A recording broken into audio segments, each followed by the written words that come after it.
Tom, and I'm Randy Hansen. In today's World News headlines, increased shelling by Syrian government threatens ceasefire. In Australia to withdraw troops early from Afghanistan. A Norwegian anti-Muslim killer says he would commit attack again. And Senate Republicans block Buffett tax on wealthiest Americans. And Jim Young Kim, named head of the World Bank, maintains U.S. lock on post. Palestinian prisoners launch massive hunger strike in Israeli jails. Candidates appeal ban from Egyptian presidential race. An Amnesty report slams Bahrain for human rights abuses. And Japan's last nuclear plant to shut down next month.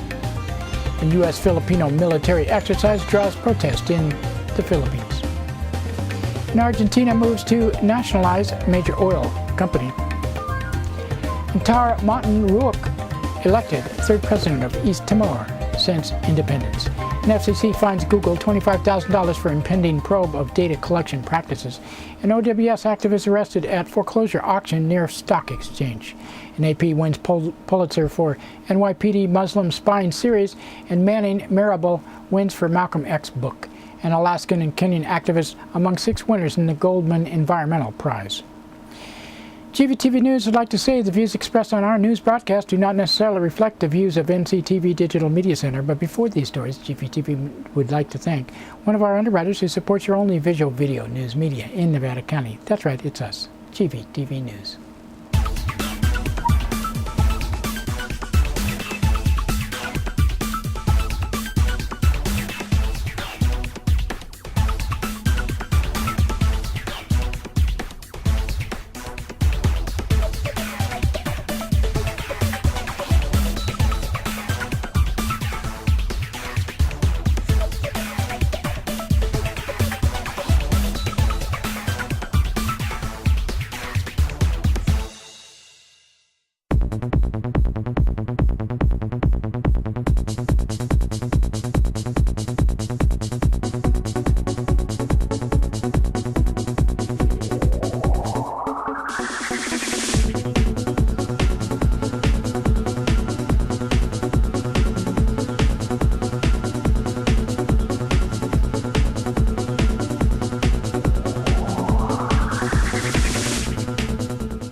In today's first world news story, government troops in Syria have broadened shelling attacks on opposition areas, casting more doubt on the UN-backed ceasefire brokered by Special Envoy Kofi Annan. The number of people killed in Syria has been rising steadily after the brief moment of quiet when the ceasefire took effect last Thursday. On Monday, at least 26 people were killed across the country, although one activist group put to death the toll at 55. Activists say shelling by government tanks killed at least 2 people in the southern town of Basra al-Harir. At least 5 people were killed when the government shelled parts of the central city of Homs in an apparent push to claim the last remaining rebel stronghold there. 6-member advance team of the UN observers arrived in Syria over the weekend, and more monitors are expected to arrive this week. Australian Prime Minister Julia Gillard announced that Australia will withdraw its troops from Afghanistan earlier than planned. Gillard said troops would begin pulling out this year. Most would come out by the end of 2013. Gillard made the announcement 2 days after militants waged an 18-hour attack on Kabul and left more than 50 people dead. The Norwegian man who killed 77 people last year said that he would do the same thing again. Anders Behring Breivik has pleaded not guilty and said he acted in defense of his country against Muslims. In a preparation statement, Breivik said, "I have carried out the most sophisticated and spectacular political attack committed in Europe since the Second World War. Many relatives of the victims of the massacre in Norway are attending the trial." Trond Blattman lost his 7-year-old son and said, "I don't think that looking in his eyes will give me any answer to anything, actually." He gave one answer himself, and that was when they showed this video of his crazy views of how his society should look and how the world should look at him and what kind of world he wants. That's not the kind of world we want to see, and hopefully he doesn't have a lot of supporters for his views, either political or ideology. Senate Republicans blocked an effort by Democrats to advance the so-called Buffett rule to ensure the wealthiest Americans pay their fair share in taxes. Proposed rule, named after billionaire Warren Buffett, would have imposed a minimum tax rate of 30% for households with adjusted gross incomes of at least $2 million. World Bank has named Jim Yong Kim as the next president, maintaining a 7-decade U.S. lock on the post. Kim is a global public health expert and president of Dartmouth College. He co-founded Partners in Health with Dr. Paul Farmer. Kim will be the banker's first leader drawn from the development world rather than politics or finance. First time ever, the U.S. nominee for the position faced opposition as candidates from Nigeria and Colombia challenged Kim's nomination.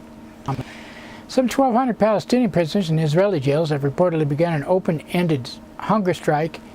An additional 2,300 declared they would not eat for one day as Palestinians mark Prisoners' Day. Israeli newspaper Haaretz reports that the hunger strikers are protesting against what they call humiliating measures in Israeli prisons, including strip search for visiting family members and night searches for prison cells, as well as the jailing of many prisoners without trial. Several Palestinians are already on extended hunger strikes, including Tahrir Halala and Bilal Daib, who had not eaten for 48 days. Kader Adnan, a Palestinian who ended a 66-day hunger strike in February, is due to be released from prison yesterday. 3 contenders for the Egyptian presidency have filed appeals after they were barred from running by the country's election commission. In total, the election commission disqualified 10 presidential candidates, including Omar Suleiman, who was intelligence chief under the ousted president. Hosni Mubarak, Suleiman, and 2 other candidates have appealed the decision.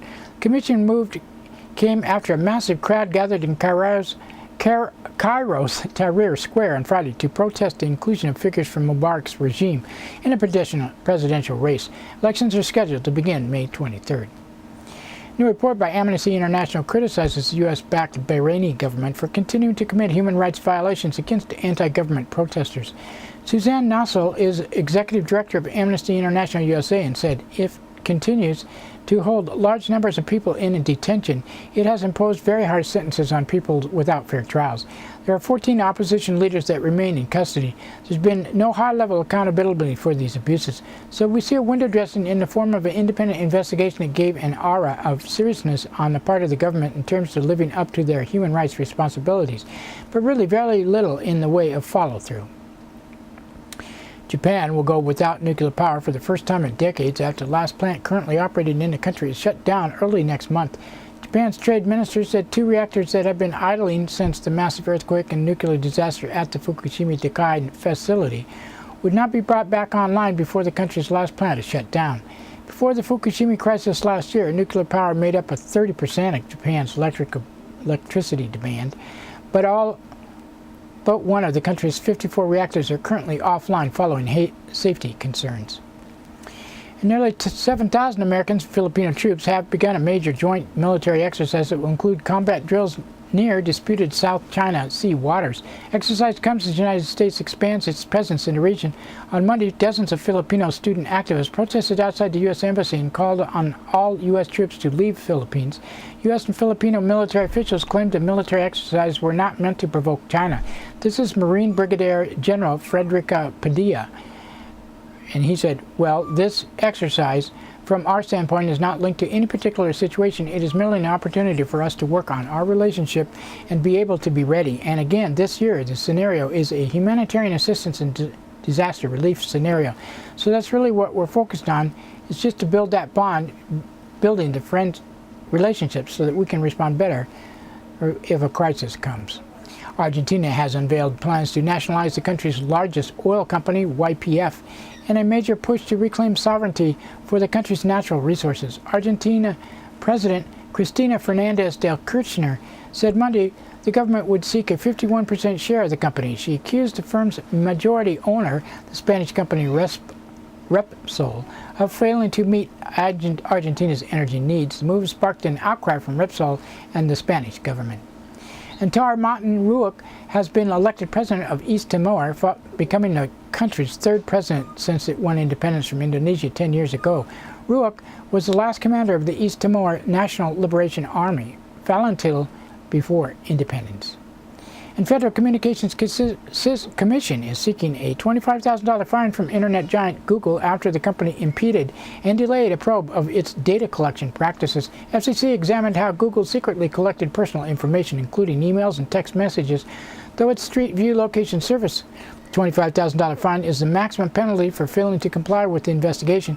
Google made nearly $3 billion last quarter and $25,000 in profits every 68 seconds. Google was faced increased scrutiny in recent years over possible privacy violations. In 2010, the Federal Trade Commission dropped its investigation of the Street View service after Google pledged to improve privacy protections. In Occupy news, 14 Occupy Wall Street protesters were arrested after they tried to disrupt a foreclosure auction inside the Bronx courthouse.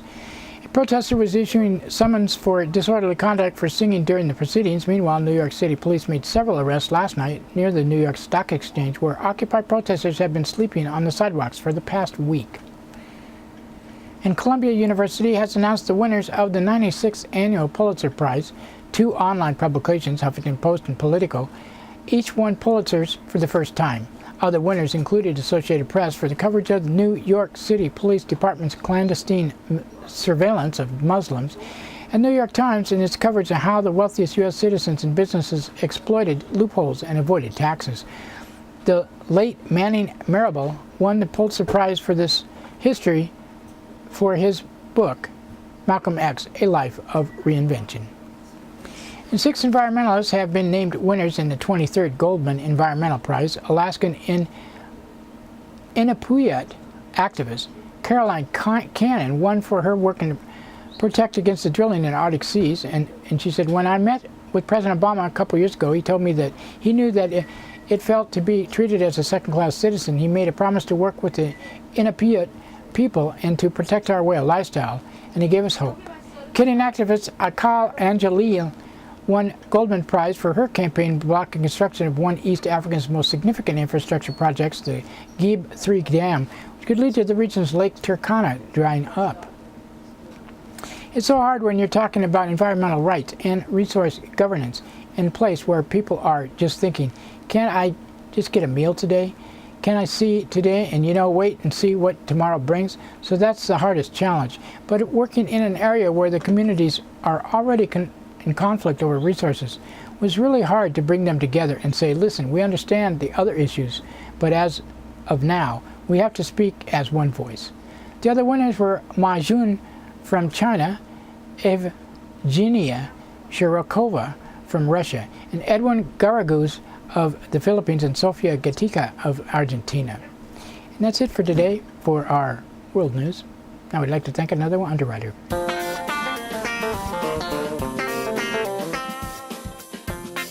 Soundcheck Music Center, the Rock and Roll Connection. We have guitars, amps, drum equipment, sound accessories, lessons, and repairs. We are located at 671 Maltman Drive, Grass Valley. 530-272-7236, open 7 days a week. No one needs anyone, they don't even just pretend.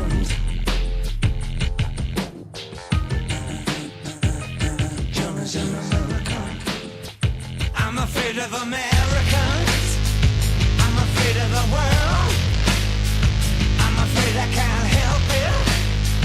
I'm afraid I can't. I'm afraid of Americans. I'm afraid of the world. I'm afraid I can't.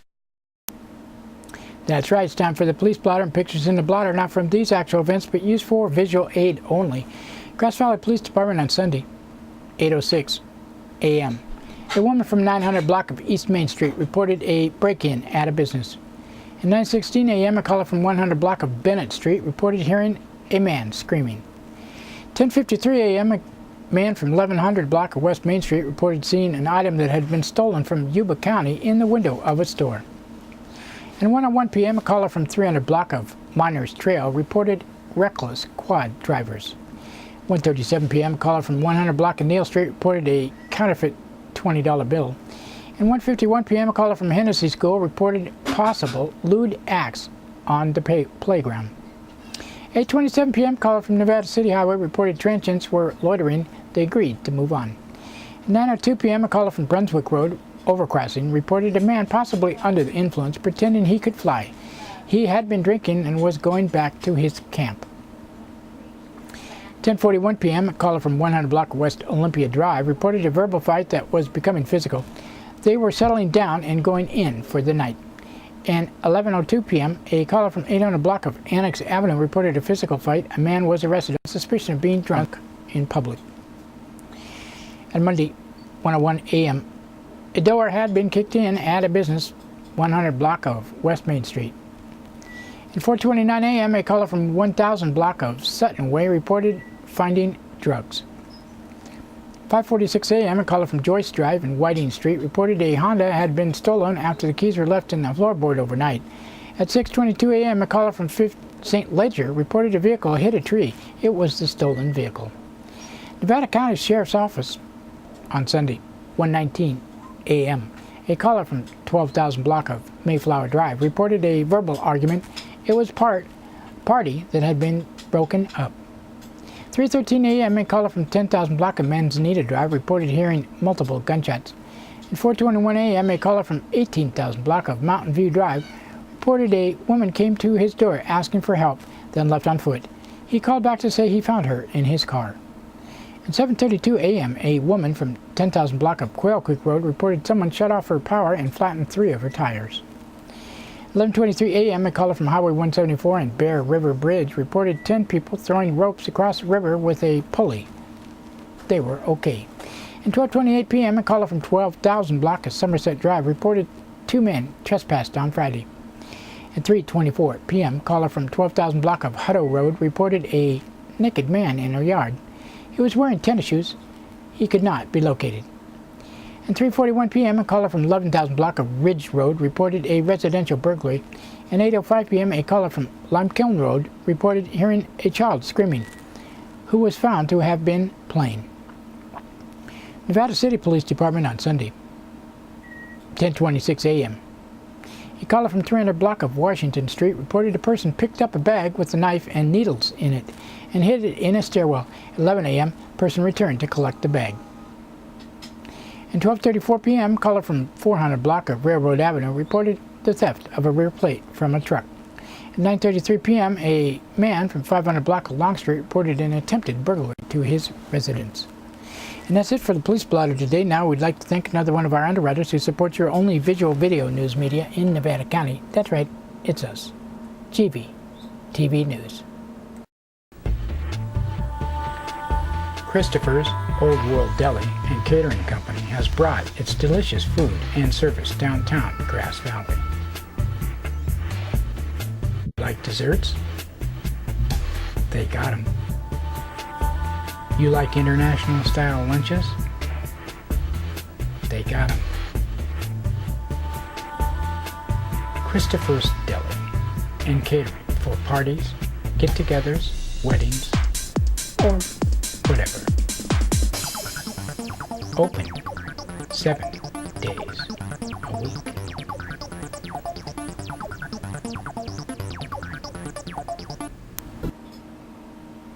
In local news headlines, GV man arrested after allegedly attacking wife and kids. And Grass Valley man arrested after alleged break-in. And 6 arrested in alleged attempted burglary. And Rough and Ready man arrested after fight with brother. In today's first local story, written by Liz Keller of the Union, a Grass Valley man was arrested after he allegedly grew angry at his children and attacked them and his wife at a local motel. Incident involved Dean Allen Doney, 50, allegedly occurred on Wednesday, but his wife did not report until Friday, said Nevada County Sheriff Keith Royal. The woman told deputies that the family is currently homeless and had been staying in a motel. Doney allegedly grew angry on Tuesday because the children were arguing and slapped the phone out of his wife's hand when she wanted to call a relative. He also allegedly poked her in the chest. The next day, children were playing at about 5 p.m. when they began arguing, Doney's wife said. Doney allegedly slapped an 11-year-old across the head, punched a 4-year-old twice in the face, and picked up a 6-year-old by the hair, dropping him on the floor. He then allegedly shoved his wife down and kicked her twice in the stomach while she was holding their 10-month-old. When Doney was contacted, he allegedly said he'd gotten into a heated argument with his wife and admitted to hitting the children, Royal said. He was arrested on suspicion of spousal abuse, child endangerment, and damaging a communication device. He was being held in county jail in lieu of a $26,500 bail. A Grass Valley man was arrested after allegedly being caught in the act of burglarizing a Conaway Avenue residence. A girl in the residence called Grass Valley Police about 10:15 a.m. Tuesday to report a burglary in progress, said Sergeant Joe Mattioni. She woke up with her dog barking and heard a noise in the bathroom. The girl allegedly found Dennis Allen Ferguson, 22, had climbed through the window and was in the bathroom holding a trash bag. She allegedly recognized Ferguson as a friend of a sibling. She told him to put the bag down and empty his pockets, in which he did before fleeing the scene. Ferguson was located at a Nevada City motel Sunday, allegedly was in possession of 8 syringes and a spoon with drug residue. He was arrested on suspicion of second-degree burglary, possessing drug paraphernalia, and was booked and released on a $26,000 bail. In another Liz Keller story, 6 people were arrested on suspicion of burglary after a concerned neighbor saw them in an empty lot next to a vacant restaurant. A woman who lives near the restaurant at the corner of Rough and Ready Highway and Bethany Springs Road. Most recently, Deja Bai, a Nepalese eatery, called at about 6:45 p.m. Saturday, Nevada County Sheriff Keith Royal said. She lives next to a lot where there had been illegal dumping and trespassing and was concerned. She allegedly saw the suspects running to the back of the building. Sheriff deputies arrived at the scene to find a 26-foot U-Haul and a Mustang in the lot, as well as several individuals, one of whom was known to have outstanding local warrants. The people were questioned and their stories didn't match up, Royal said. Deputies asked to search the vehicles and obtained consent to cut a padlock on the U-Haul, which apparently had gotten stuck in the mud. Inside, they allegedly found used furniture as well as documents in Chinese.